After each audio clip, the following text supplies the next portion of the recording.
kan chairman kan PWD minister le ka MLA puite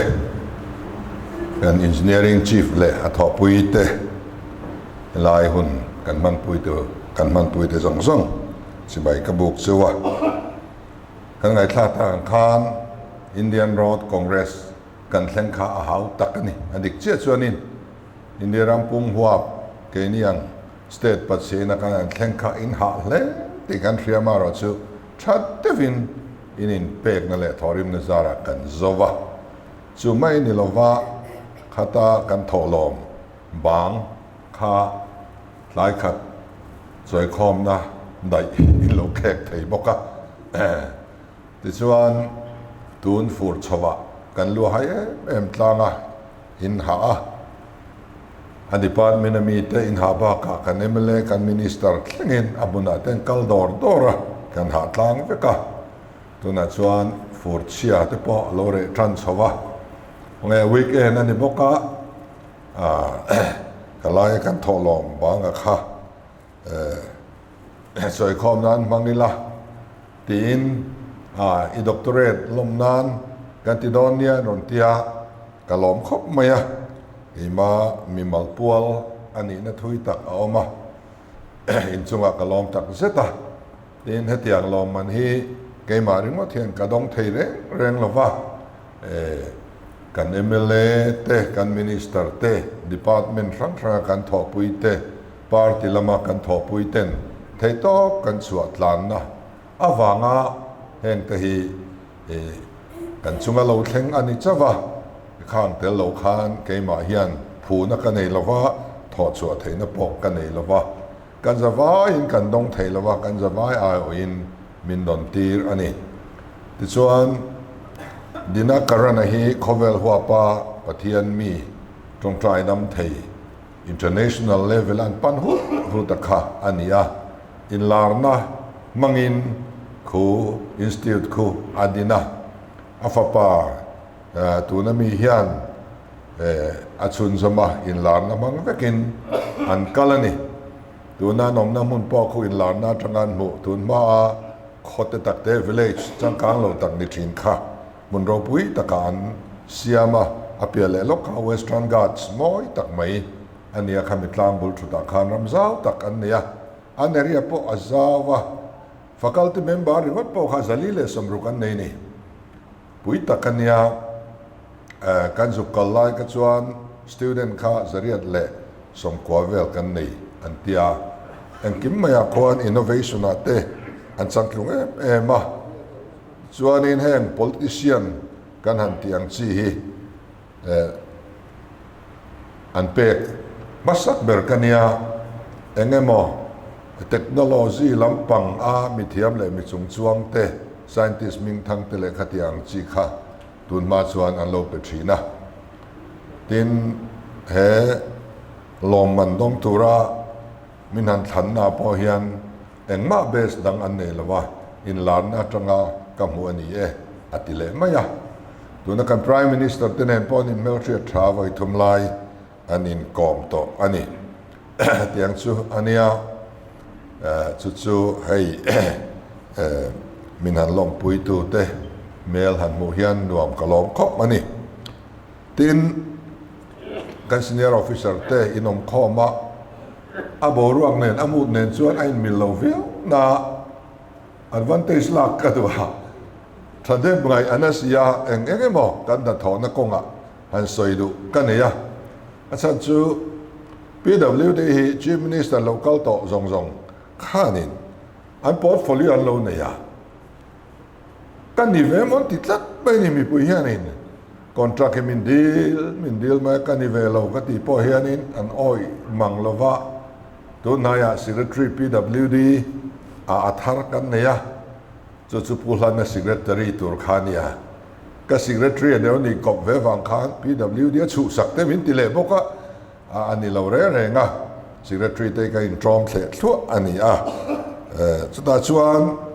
Mizoram department zinga hian moral reformation siam tur tele mu theya achievement an siam chuak thei tur hian le kan work culture te han change tur hian PWD hi apoi mo berte zingami ni in ka ria a chuwang chuanin film khur ngai na hi kan ngai ema estimate siam chungchanga te claim lutuk athok tu in ka choi bel tiang chia estimate han siam te thalutuk claim nem lutuk zonga estimate han siam te heng te hi om lo the ram selangin tiang khanin estimate siam te kan uluk angaya tin kan agreement hi ka soi jing to khom maya contractor lampang chan thasaran mai agreement tuna po hian kan nei le zau thina tun mami kha ta chuan kan duangin contractor chunga action kan la theilo ko ta te han kalpo ni la kan ngam don chuang lo tiang tur kha alo oma tin kan na tho hi achak turania kan speed hi saskia phei chuan sanction order rualin allocation kan pengal chuwa administrative approval kan pengal chuwa es chawin on di langai to a maro chu man dewami tu nai chawa expenditure sanction deal na kan don te hi department dang atang te point aom thina es deal tu ringota atha kan kol chuan ma son chak ngai na hi om lo renga enga hian tu ma hi in thla da thei kan ni lo tin quality hi compromise kan du lova quality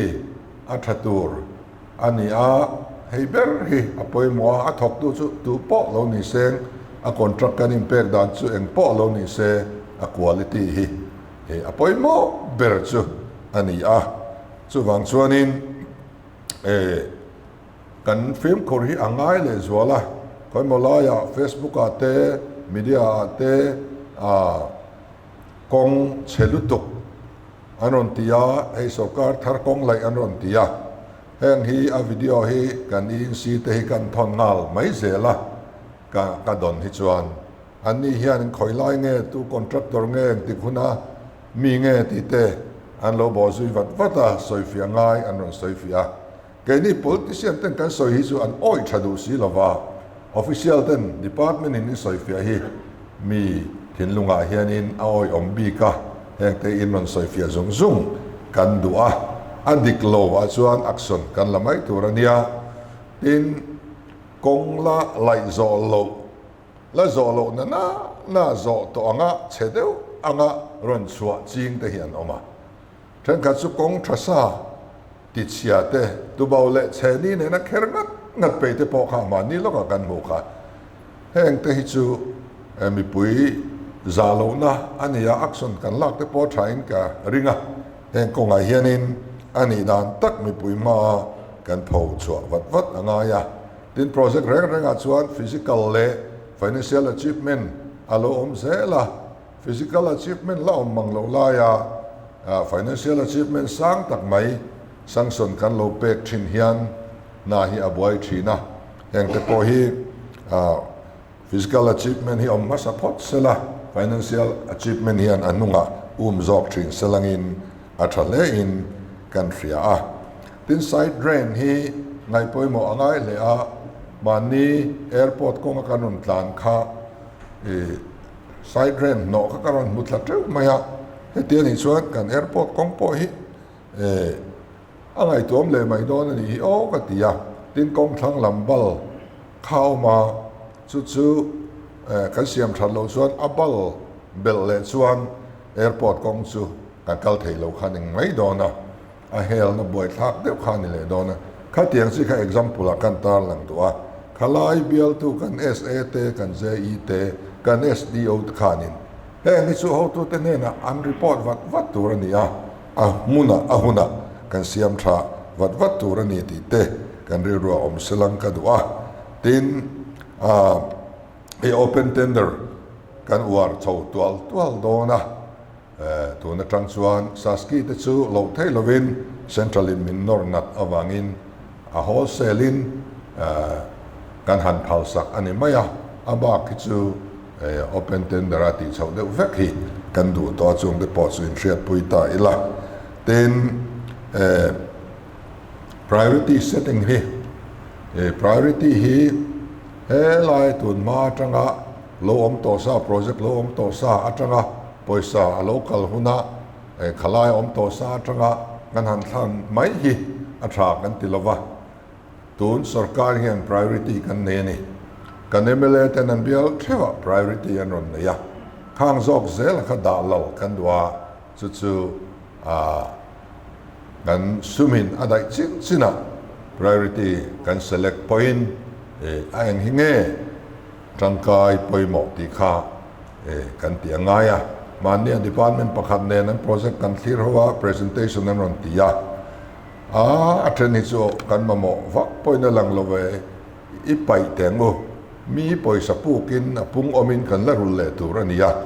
มีปุ่นมาหมอจอกอันนี้นี่ไอ้จอกกับปุ่นเลยจะ MC อินการกงไว้ดิ้งนานแต่ยันนี่มั่งจอกเดี๋ยวมันกติเงี้ยเงี้ยจุดอย่างส่วนจบเลยสิละกัน project เตปอหันตีดังลำเตกันเนี่ยกันว่า culture ริมพอฮีเราดังลำสอดครบไม่อะอินสบายจุงไอ้ยันลำถูก็ใส่ดูตักเสร็จเสร็จกันรำเมลอัลลันนั่นตัวซู PWD ฮินี่ไอ้ทรัลกันมาชนโดนะไอ้ทรัลซุงเฮียนข้อซุงกองเละข้ออินการกองปอยหมอจวลฮีนักกุมฟูร์อโลเทนะสอยเซลน่วยอมต่อเราตัวระตุนทรัลซุงไอ้เห็นกันบุญวัดอะไรโดนะตุนทรัลซุงไอ้เห็นอาจักทยังเปร่าน่ากันทอฮีอะไรโดนะทรัลปนิเจ้ากันละปลตั้งอามีกุมสอมปังอากุมสอมนี่โลสกาโตเต้นอันที่ไทยโลกะทรัลนี่ซูมาติตูริมินันเบสเซตัดไม่เตยซูอันที่ไงนี่อมบิกโลวะอามารอซูมีเต้นจักจอกตูริมินเบสเซไม่เอาเสียดิพาร์ตเมนต์รังปอยตูนมามีปืนมินเบสเซไอคันมินเบสเซสังจอกเวกตอบอกเสีย